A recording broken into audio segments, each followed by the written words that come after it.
All right, now welcoming on to Tennis Channel Inside In. He's back again, one of the busiest people in the tennis media. He was on TV for a bunch of hours today on Second Serve on T2. Nick Monroe, welcome back to the show. Nick, this is also the first time we've talked since you officially retired after a lengthy career, so props for you on that, but thanks for coming back on.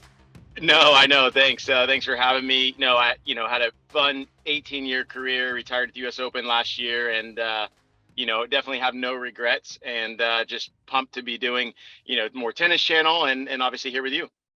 Appreciate you doing this. This is a blast because this time of year is the wheelhouse. You've got RG, Paris going spring to summer is remarkable. And just the atmosphere. And, you went to that tournament a bunch of times, but you start to kind of really appreciate what this game brings out of everybody because this tournament has so much prestige and it's an opportunity for all these players to really make a name for themselves. No, absolutely. I mean, look, anytime you're in a main draw of a big event, you want to win, right? That should be the mentality of whenever you go somewhere, you want to win. But, obviously, as you know, there's so many great players and everyone in the top 100 can kind of surprise anyone any given day. So you got to bring your lunch pail and be ready to go. Well, it's going to be weird on the men's side, right? No Rafael Nadal, 14 times the champion. It sounds ridiculous every time I say that out loud, but the fact that he's not there, I mean, we knew this was coming, unfortunately, but it's going to feel weird. The opportunities are there for the men, but just not having his presence, like a real life rock star does make it feel a little eerie. Yeah, it's funny because, anytime Rafa would walk on the court there in Paris, he pretty much had already won the first set against anyone that he was playing before he even walked on the court, right? I mean, everyone, it's Rafa's tournament and every player knows that. Now, it's just pretty much wide open. Obviously, Alcaraz has been playing great on the clay. Djokovic, Holger Rune has been playing great. Medvedev obviously just now winning in Rome. So you almost feel like, wow, like this is wide open in a way, and everyone feels like they have even more of a chance. Even Tsitsipas, guys like that, they're like, well, if I play my best tennis, like out of 3 out of 5 sets, anything can happen. It is unfortunate, not just for Nadal, but the players, right, Nick, that don't get the opportunity to play, that are injured. You kind of, I would imagine, feel like you're missing a chance. One of 4 majors, it's like a tent pole. So whether it's Christine Garin, Murray choosing not to play, Badosa today now announcing out, it's tough to miss one of these big 4. It is, it's again, injuries are part of any sport. I think, you're lucky if you're a professional athlete and don't have any, nagging little injuries on your body. So, again, but you want to make the right call, right? The season's very long, and yes, it is a big opportunity at Roland Garros or at Wimbledon.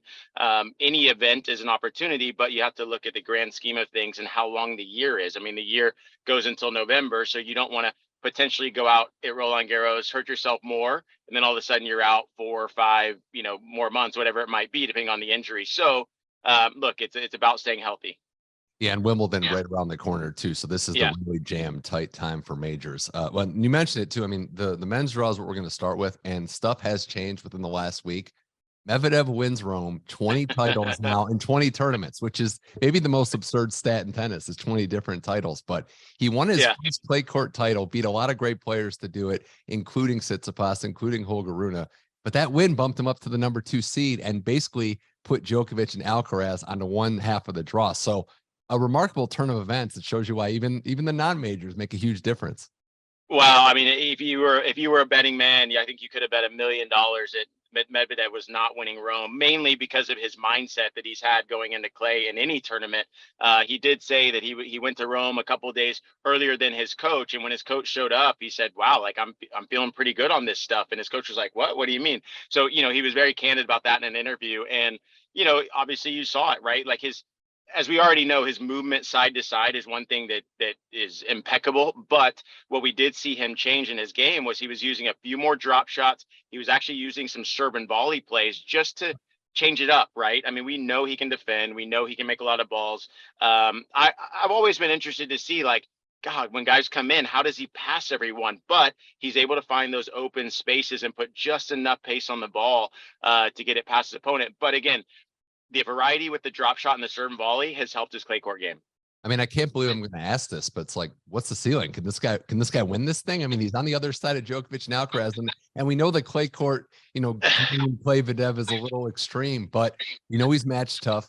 In the final, he got the break at 5-5, won the last 4 games. I know it's a tall task, and I'm not going to go as far as saying all the way, but to get to the semis and the final is not out of the realm of possibility with just how game he is in big matches. No, I mean, obviously now he has so much confidence, right? So to get to the semis or final, he doesn't have to face Djokovic or Alcaraz, so why not?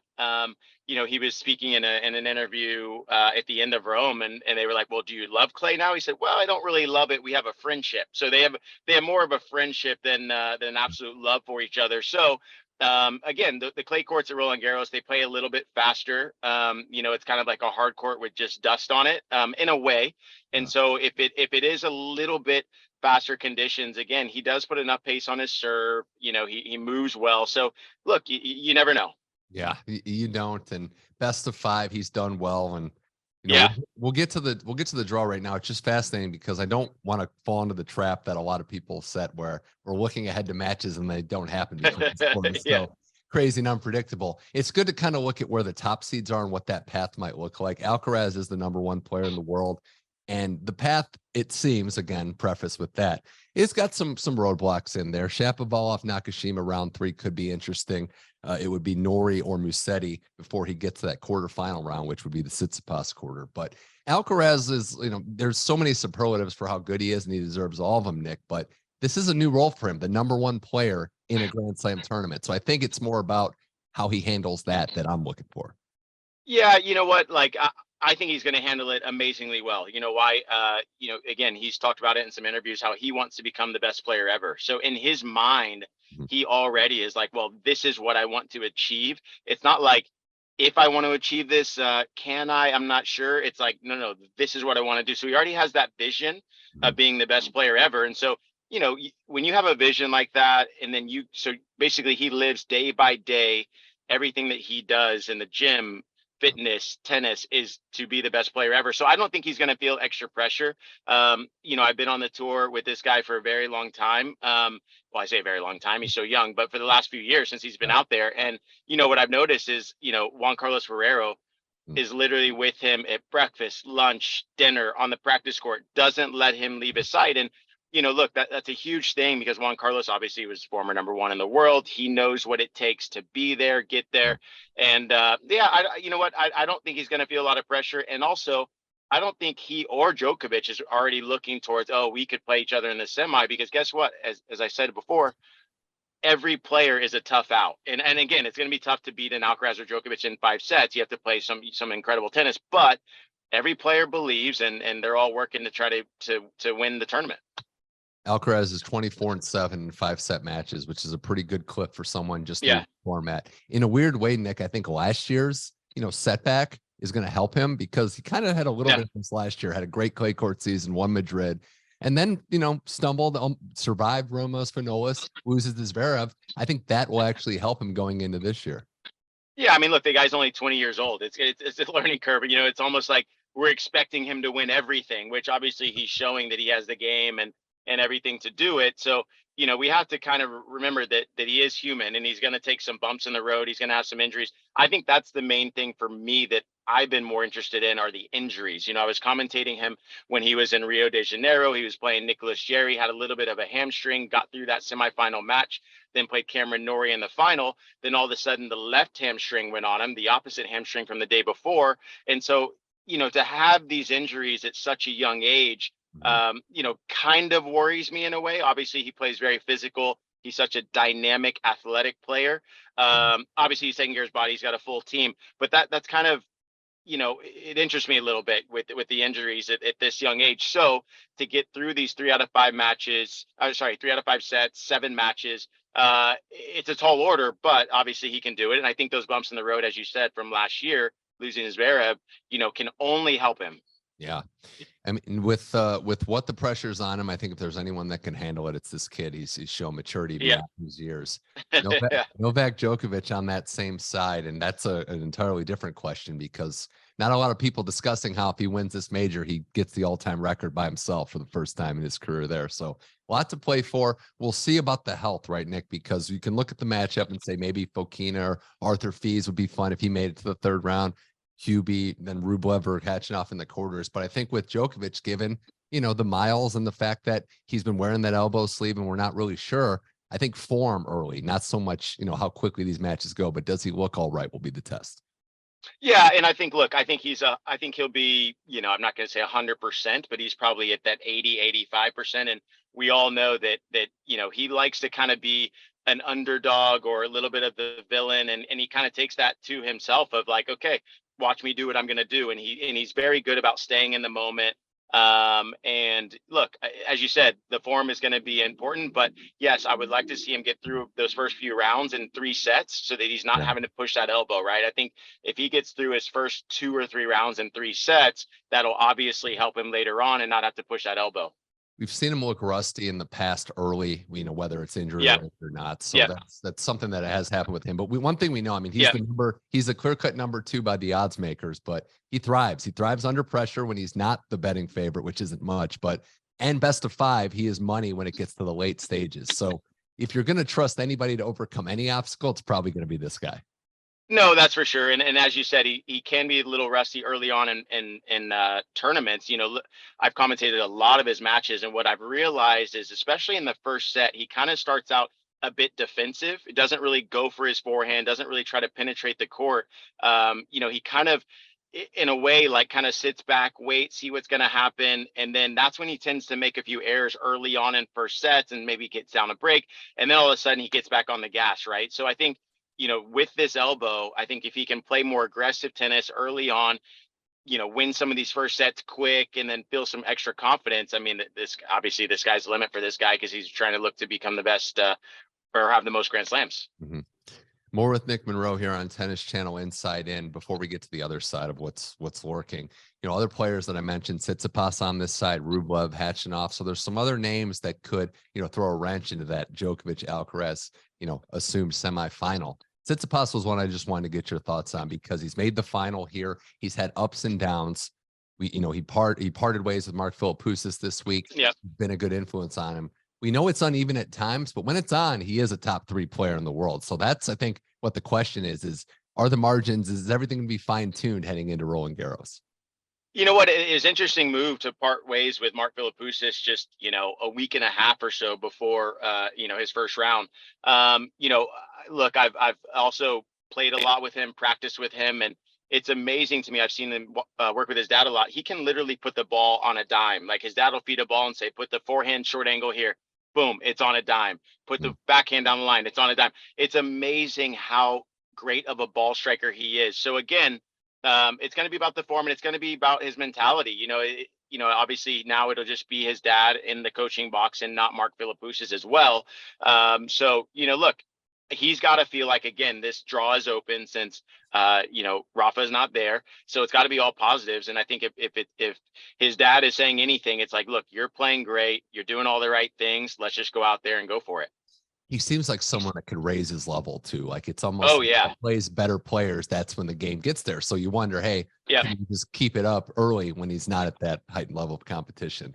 Looking at the other side of the draw, Nick, to kind of move along, we mentioned it's Medvedev's side, but there might be some players lurking. Do you have anyone in particular you've got your eye on? I think I might know who, but do you have anyone on the other side of the draw that you're thinking, okay, like this is an opportunity? No Rafa, Djokovic, and Alcaraz on the other side. Who else on the men's side? I mean, look, I've always been a big Jannik Sinner fan. I love his ball striking. I mean, he can obviously pummel the ball. He's doing a lot of great work with Darren Cahill using the drop shot. It's just in the pressure moments, does he get he gets a little tight, right? And so it's more like, are you going to believe in those situations? But again, I think any given day, this guy can out hit anyone. We've seen he and Alcaraz just go toe to toe pace wise and depth of shot. That I feel like if he's on, I mean, look, you just need a 2-week stretch where you're playing some of the best tennis of your life. And he's one of those guys that he's got to be feeling pretty good since he's not on the side with Alcaraz and Djokovic. They're like, hey man, I might as well just swing free and see what happens. He's so solid on both wings and made the quarterfinals. He's made the quarterfinals of every major, all 3 except for the French last year. With him, it's more, he was doing so well at the Sunshine Double, got banged up injury wise. What's the health? What's the fitness like? But I agree, that's somebody that's dangerous. Holger Rune was who I thought you were going to say because. Well, that's it's funny. That's definitely a choice for me between Sinner and Holger Rune on the other side. I played doubles with Holger Rune last year, right before Australian Open. We played 2 weeks in a row, or sorry, 1 week right before Australian Open. And you look, I can't talk enough about this guy's work ethic. When we played in Adelaide the week before Australian Open, he lost a 3-hour match. 2 hours later, we had a doubles match. We won it. It was 8:30 p.m. We both got on the bike to kind of, like tune it down, just get on the bike, then stretch it out. It's 8:30 p.m. And while we're on the bike, he's like, "Hey, you want to go hit some balls?" And I'm like, "Man, you've already played 3-hour singles. We just finished doubles. It's 8:30 p.m." I was like, "Nah, man, to be honest, like we play doubles tomorrow. I'm going to relax." He went back out on the court with his coach, practiced from 9 to 11 p.m., 2 more hours. And I know it's 9 to 11 because he walked back in the hotel to 11 p.m. And it was just unbelievable, which I already knew that about his work ethic, but he just loves being on the court. So again, this is no surprise of how well he is playing. At that time in Adelaide, when we were playing, he was about 80. And I remember because it was like a combined ranking, he was 84 in the world. Wow. And now look at where he is. And it again, doesn't surprise me at all. People are like, where did this guy come from? He hits the ball so hard. I've known that for quite a while. I'm like, this guy is special. And so again, talking about that, he's one of those guys. He believes he can beat anyone, right? He believes he can beat anyone. He can strike the ball just as hard as anyone on the tour. And his serve, I mean, it's unbelievable. I mean, when we were playing doubles, he was like, all right, I'm going to go ace out wide here. I'm like, okay, sure. Ace out wide, bang. So he feels like he can hit spots. I love his mentality, and I know that sometimes he might get a bad rap for this or that. Won't go into that, but I love his work ethic, determination, and he can definitely get to the final. It feels like it's only a matter of time for him to really get to the top of the mountain at this point. And I'm with you. The work ethics, that's a great insight to know. His confidence is key. He doesn't fear a big match or a big moment. Yeah. I'm really concerned now is if it's going to be this moment is the fitness, the best of 5 questions, 8-6 in his career. So maybe he's not quite ready yet, but it's going to happen is what I'm saying. It's going to happen. I think, I don't think the fitness is not the issue. It's more of a cramping issue. And that cramping comes from nerves for him. Right. So he is very fit. I've seen him in the gym. The guy works harder than anyone, hard or whatever, but the guy gets after it. I think it's more every time he's in a deep match, he gets nervous. Not every time, but he can get nervous. Right. So I think a lot of it has to deal with just kind of calming those nerves. Now he believes, right. He's believing he's in the finals of these Masters 1000s. I did send him a text and I was like, hey man, I've had cramping issues in the past where I full body cramped 7 times in my career. Couldn't figure it out. I was trying different diets, all kinds of stuff. Finally, I just started putting salt in my drink. Obviously, if you can use Himalayan, that's even better for you. But I was like, and I texted him, I said, if you can just find iodized salt, put a little bit in your drink, that'll help you. And he was like, no way, man. And then his mom texted me and was like, well, really? How long have you been doing it? So we had a full conversation. And sure, I don't know if he's doing it or not, but we did speak. And the mom texted me. So if he's putting a little salt in the drink, hopefully that'll help the cramping issue. Well, when he wins his first major, he's going to have to give you an assist. He better give me an assist on that one when he solves it. Perfect. Before we wrap up and go to the women, other names to kind of look at. I do want to hear your thoughts on which Americans can make a move here. Looking at the sections, I think Tiafoe has an opportunity in his draw. Tommy Paul too, because he could get a chance at Casper Ruud. They played some great matches in majors. Fritz is the 9 seed. What about the American men outlook? Oh, let's be honest. I mean, Taylor Fritz, he's been over there since Monte Carlo, which I love. A lot of times back in the day, going back 15, 20 years, a lot of the Americans didn't go over there before Madrid or Rome to get ready for Roland Garros. And so a lot of these Americans now have been going over very early, getting used to the dirt. Taylor Fritz is playing this week in Geneva. Look, I love, obviously Taylor Fritz believes he can beat anybody, right? That's his mentality.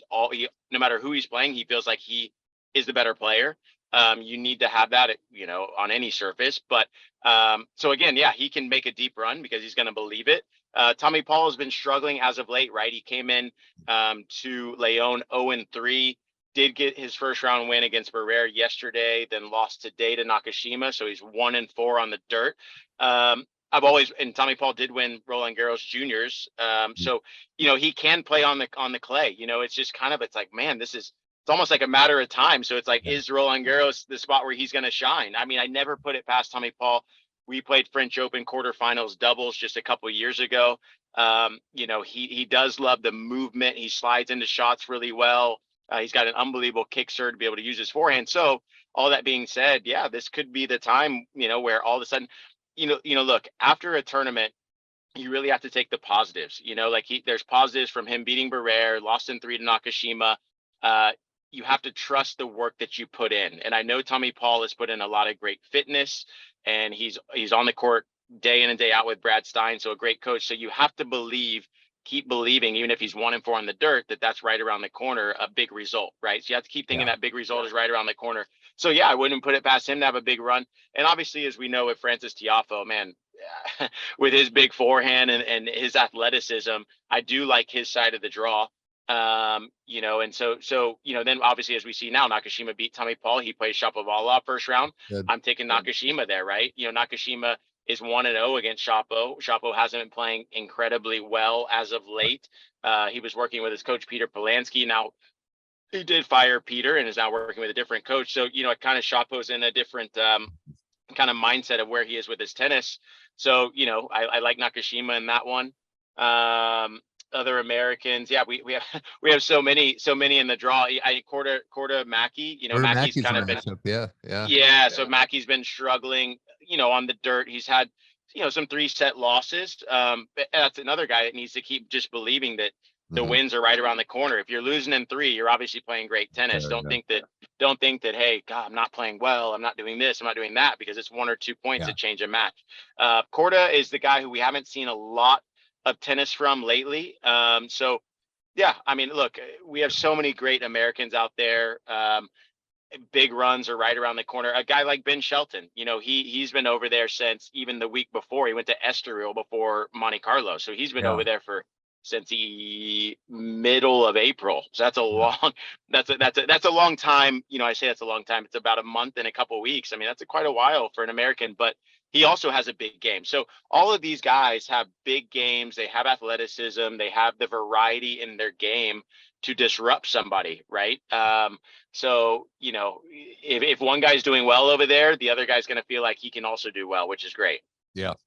See, that's a lot of laundry for Ben Shelton, I was thinking too, you know. Yeah, it is a lot of laundry. I was able to speak with his coach, Dean Goldfine, a few weeks ago, and he was just saying, which I knew already, but, you know, Ben loves being on the court, you know, like he's been playing doubles almost every week. And so even if he's taking a hit in the first round, he's on the court that afternoon or the next morning. I mean, the guy loves being on the court, and it's also new for him. All these new cities, you know, different clay courts, different altitudes, like everything is different. So it's such a great learning curve for him.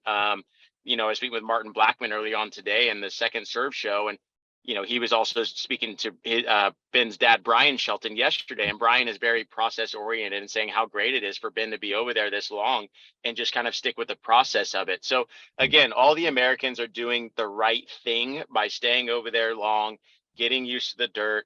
And to be honest, I think it's going to help them, you know, moving into the grass as well, just because, look, you just get used to being over there. You get used to keep working, staying positive, and yeah, great things are going to happen for them in Roland Garros. Can't wait to see it. The rising tide of the American men lifts all boats, so it's going to be exciting. Moving on to the women now with Nick Monroe here on Tennis Channel Inside In. Similar situation, but a little different. We have Iga Swiatek going in as the prohibitive favorite, just like last year. The difference being we've got 2 different contenders that are nipping at her heels. Sabalenka going for her second major of the year, won the Madrid title over Swiatek. And then suddenly an all-surface player in Elena Rybakina has emerged as the clear number 3. So I think that's kind of where we're gonna settle in, right? Like you have those 3 contenders. Obviously, upsets can happen, but Iga 100% deserves her place at the top of the table. Right. Again, you know, she kind of has that Rafa feel where, you know, before she walks on the court, she's pretty much already won that first set, because people are like, wow, I got to play Iga first round. Great. So they're already walking on down a break, and then Iga's going to take over. But when you talk about Rybakina is not scared of Iga Swiatek, mainly because she has the big serve, the big forehand. So she's able to kind of penetrate the court and beat her with big shots. You know, I think what happens is, you know, a lot of the women on the tour can't really beat her with pace. You know, they're trying to move the ball around and et cetera, but Iga is able to put that first strike on them, and then they're on the defense. Whereas Rybakina is going big serve. If you come up a little short on the return, boom, she's pumping the forehand to a corner. And so, you know, Swiatek is still trying to figure out how to get through that, right? Which again, it's just more about first strike tennis. Who's going to play that first ball into the corner quicker? So yeah, I'd have to agree with you between, you know, Swiatek, Rybakina, and Sabalenka. It's going to be one of those three. But for me, it's going to be Rybakina coming through that top half to make it to the final. Ooh. And then Sabalenka. Look, if it's warm there and the clay is playing fast, and she's able to just kind of hit through everyone as she can do, you know, then you're going to have those two in the final. Do you like Rybakina? That no, I mean, it's not like she's beaten her 3 times, and it's. And she's been there 3 times, and she's not scared of Swiatek. No, she's not scared. And what stands out is that she doesn't get rattled at all. Like, she down a break in that match. I know Iga retired, but Iga could have won that in straights. Rybakina just breaks back. She faces a lot of break points. She just serves her way out of it. She's a very fearless player, and the definition of quiet confidence, because you just don't hear her say anything at all. You don't hear her say. I mean, you know, look, being around her quite a lot in the dining area at these tournaments, at the Grand Slams, you know, she's always walking around with a smile, but pretty quiet, kind of stays to her team of, you know, coach and mom is there, maybe one friend. And she's just got this quiet confidence about her where she's like, look, I mean, I'm happy to be here. I trust in myself, trust in my game. And, you know, look, it's well deserved. I mean, when she won Wimbledon, it was like, wow, like she didn't even move up the ranking. She stayed at 20, I believe she was 24, somewhere around there, and didn't move up. And then she kind of, after Wimbledon, she took a couple hits early on in tournaments. And you're like, wait, was that a fluke or what? But then all of a sudden, here she is right back where she needs to be at the top of the game. And, you know, lucky for everyone else, or, you know, the players at the top of the game, she is seeded. You know, she's not having to play, you know, one of the top players early on in the tournament. Yeah, and it's not uncommon, men or women. Like, you win that first major. Iga's a good example, right? She wins RG in the fall in 2020, and then, you know, it takes some time to really kind of go up. So, you know, but to beat Iga here, I mean, she's 21-2 in the tournament, and I was looking at the notes too. She's only lost 6 sets in her RG career in the main draw, so it's going to be challenging, but to beat her. But the draw is, and again, subject to change, obviously, she's got some pitfalls in there. Because she could get Krejcikova, she could get Azarenka or Andreescu early. Coco would be the quarterfinal matchup if she holds up her end. I know it's been a little inconsistent. And then Rybakina semis. So for as great as Iga is, there is definitely some pitfalls potentially in her way. Yeah, I mean, again, she kind of feels pretty comfortable against Coco, because Coco at the moment hasn't been able to kind of hit through Swiatek. Azarenka does play Andreescu in the first round. You know, that can be tricky depending on how Andreescu's moving.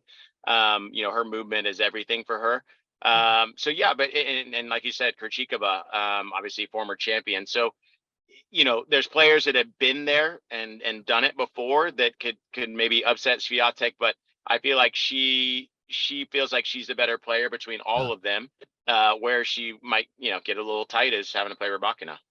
Sabalenka is the interesting one too, because for someone that's been as good, you know, it's almost like she is kind of under the radar, and she's on the other side of the section, which is big for, you know, her.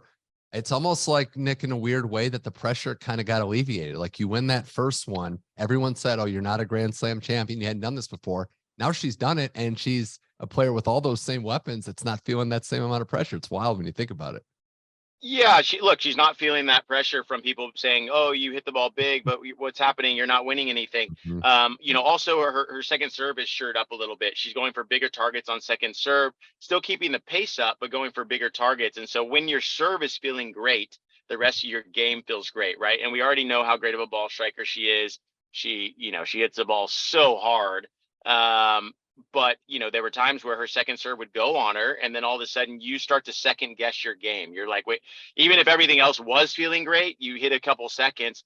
That's all you're thinking about. You know, second serve, that's all you're thinking about are the serves. Like, wait a second, now I got to make the first serve. And so you start kind of dialing down the pace on the first serve. And then all of a sudden the rest of your game starts to fall apart. Now that her serve is shored up, you know, her confidence is up, her forehand, she's hitting it bigger. So yeah, and you can just tell, I mean, she's walking around more with a smile on her face at these tournaments and just kind of like more relaxed. It's like, hey, this is, you know, I'm number 2 in the world, and I'm going to win more majors. I'm going to win more tournaments. It's just a matter of time. She never really felt like she feared anyone else. Now that knowing that she has confidence in herself, it's taken her Yeah. leaps and bounds. Who are the other Yeah. players? I know we always have upsets in both the men and the women's side, but who are some other players that you think might be lurking to be disruptors, even if they're unseeded or just lower seeds in the draw? One Czech player is Vondrousova. She's ranked 54 in the world right now. I know You know, this, yeah. she's a player that I've just always been so impressed with, especially her movement on the clay. I was actually in Prague last year playing a challenger. This was before Roland Garros, and at her home club actually. And she was still injured, wasn't playing on the tour at the moment, but every day she was on the court for 2 to 3 hours, and I was just impressed with her work ethic. You know, she was coming back from injury, and I don't remember what the injury was, but she was still on the court working with her coach Jan Myrtle. And but she's a player who also isn't afraid of anybody. She's been there, top 20. So that would be one player that would be lurking in the draw for me. And again, I kind of keep saying it, but no one's talking about Caroline Garcia. I mean, Caroline Garcia, is she 4 or 5 in the world right now? And she's made the quarterfinals there at Roland Garros before. People keep talking about how nervous she gets in big moments, but by the same token, at some point, it's like, it could be her time, especially at her home slam. I mean, she's got such a big forehand and a big game. You're this kind of, like I said, all you need is 2 solid weeks where you're just feeling yourself, and the ball's going in and you're striking it big, because she doesn't have one of those games where it's like, okay, let me just move the ball around and see what's going to happen. She has that game where she's like, no, I'm going big on second serve returns. I'm going big on forehand. So for a week and a half, 2 weeks, if she's feeling it, watch out. Yeah, number 5 seed, and had struggled a little bit after winning the tour finals last year. Said she felt some pressure. I agree with you. I think this is going to be just what the doctor ordered, playing at home. Yeah. And Jimmy Arias told me why she's so good to him is that she gets off to advantages in the rally early. Good enough serve to get in the game. Great, clean first strike return, and that's huge at any surface. So I'm with you there. And of course, I got to bring up Ostapenko, because that's someone that you don't know what you're going to get, but if it hits, who knows? You literally have no idea what I don't think she knows what she's going to get when she wakes up that morning, but look, when she's on, obviously she's won the title before. Again, with her, it's about her mindset, but also her serve. If she's not serving well, the second serve is kind of in the middle of the box there, and a player like Garcia or Sabalenka, whoever, can play first strike tennis off of it. But again, it's all going to be all about her mindset and mentality when she gets out of bed that morning. Yeah, I think she has like over 50% of the sets she's played this year been like 6-1 or 6-2, one way or the other. It's just chaos. Other names to quickly mention. I want to see Andreeva, the 16-year-old who qualified for the tournament. That seems like, talk about only a matter of time. That's someone for sure. And then of course, the American outlook. There's some names to kind of keep in mind. Coco, I mentioned. Pegula's number seed. Sloane, who won a tough one today, who's been in the finals before. So the women have their options as well for the Americans. Yeah, I mean, look, Sloane won a challenger last week. Now she's in the semifinals there in Rabat, and she looks very confident. She's working with Darian King now. She's no longer working with Francisco Roig, former coach of Rafael Nadal, and I was able to speak with him today, and he said, man, she's feeling confident. They've been working a lot on her taking the backhand a little bit early. Been working on, if she does get pushed back, get more height on the ball. So working on some specifics that are obviously improving her game. Look, we're on second serve tomorrow. We're going to be able to talk with Shelby Rogers. Shelby's ranked or seeded 32 in the draw. She's also a player that, look, she slowly just keeps moving up. And we keep talking about obviously Coco and Pegula, and there's Sloane and Madison, but Shelby just keeps moving up, and she, look, watch out for her. So it'd be a lot of fun.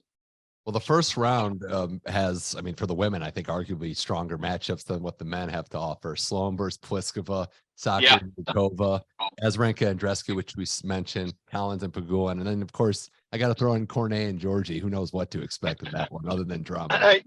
There will be some firepower from Georgie and some defense from Cornet, and the French crowd will definitely be behind Cornet. So, but yeah, as you said, I feel like Sloane has the upper hand on Pliskova. I believe Sloane is 4-1 if I'm not correct against Pliskova. So I think she has the upper hand there. Pegula, look, you can pretty much just pencil her in every Grand Slam in the quarterfinal, and then we'll see what happens from there. She's been playing so well. Coco Gauff, now she has brought in Patrick Mouratoglou onto her team there in Roland Garros, along with Jameer Jenkins, the former hitting partner of Serena Williams. So she basically has Serena's team now as her team. And so, look, all of these things are all positives. So let's see what happens. Can't wait to watch it all unfold from Paris. Starts this Sunday, May 28th. Nick Monroe, this was a blast. And just as a final mention, what's been the most fun part for you on Second Serve, the second screen viewing experience, getting the chance to, be a little different in the broadcasting world for good? Yeah, look, it's so much fun. Obviously everyone's, I think, seen the Peyton and Eli version on Monday Night Football where they're chatting it up and invite guests on. So for me, it's so much fun to obviously invite the guests. We've had Mike and Bob Bryan, we've had Luke and Murphy Jensen this week. It's their 30th anniversary from winning Roland Garros, Luke and Murphy, and then for Bob and Mike, it's their 20th anniversary, right? So from their first title. So it's been great to just have, again, James Blake. We had Taylor Fritz call in from Munich before one of his rounds. We had Marcos Giron. So to have the former players, the current players, USTA coaches, Kathy Rinaldi, Martin Blackman, to hear their perspective on, number one, the tennis that we're watching while they're on the call, and having them discuss the players that we have. And then number two, just the overall state of tennis, whether it's American tennis, whether it's the analytics. We were able to talk to Dave Ramos, who is the head of analytics for USTA, Craig O'Shaughnessy, who's head of analytics for Tennis Italy. So anyways, just to be able to pick their brains on everything, right? I feel like there's so much knowledge to learn and be had, that it's great to be able to have a few different voices all at the same time on one screen for people to listen to. And also just being able to talk over the tennis a little bit, like have a little emotion in between, like, wow, what a drop shot. Or, oh, wow, look at the slide in the forehand. Meanwhile, the point's still going. But we're all, even myself being on tour for 18 years, still a massive tennis fan. We're all tennis fans of these players, amazing shots, amazing athleticism. And so just being able to kind of relay that with all of our guests calling in is fun. Love the running commentary, and the guests are just Michael Chang I saw on there too. Yeah, we had Michael Chang a couple days ago, obviously won Roland Garros in 1989. So, tomorrow's Female Friday. We've got Kathy Rinaldi calling in, head of U.S. tennis for the women. We've got Shelby Rogers, and we've got Tracy Austin coming on set with us. Tracy obviously always brings so much energy, and we have Danielle Collins calling in. So we have quite a few, current players, former players. So it'll be a lot of fun. Yeah, we had a clip of Kathy Rinaldi dancing to Jump Around when they won the Billie Jean King Cup tie. So I don't know. Oh God! Wait. Okay, so you got to tell producer Mike Hasten about that. We need that clip. We need that clip. I might have to send it to you guys. But Nick Monroe, this was a pleasure. Always a blast talking to you. One of the more popular guys on tour, now one of the more popular guys at Tennis Channel. But thanks for coming on the podcast. Mitch, I really appreciate it. Thanks so much. Thanks a lot.